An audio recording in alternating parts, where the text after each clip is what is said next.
அடிக்கிற வெயிலுக்கு குளுக்குள்ளுன்னு ஒரு ஃப்ரூட் சாப்பிடலாம் வாங்க. இது ஐஸ் ஆப்பிள் நுங்குன்னு சொல்லுவாங்க.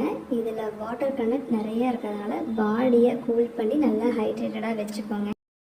இதில் எலக்ட்ரோலைட் ரிச்சாகவே இருக்குங்க. டைஜஷனுக்கு ரொம்பவே நல்லா சப்போர்ட் பண்ணுங்க.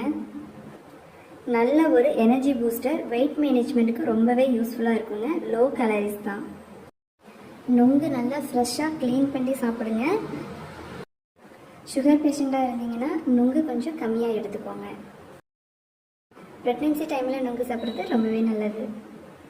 அதிக உஷ்ணத்தால் குழந்தைங்களுக்கு வியர்க்குரு வரும். அந்த டைமில் இந்த நுங்கு தண்ணியை உடம்புல நல்லா பூசி கொஞ்சம் நேரம் வச்சுருந்து குளிச்சு விட்டிங்கன்னா அது சீக்கிரமே சரியாயிரும். வியர்க்குரு வராமையும் இருக்கும். அவ்வளோதாங்க, நுங்கு வெட்டியாச்சு. இதை குழந்தைங்களால அப்படியே எடுத்து சாப்பிட முடியாது. அதனால் நாம் ஒரு பவுலில் எடுத்து கொடுத்துடலாம் குழந்தைங்களுக்கு. இங்கே பாருங்கள், பார்க்குறக்கு அவ்வளோ ஜெல்லியாக சூப்பராக இருக்குங்க. ஒரு மைல்டு ஸ்வீட்னஸ் இருக்கிறதுனால குழந்தைங்க நல்லா விரும்பியே சாப்பிடுவாங்க.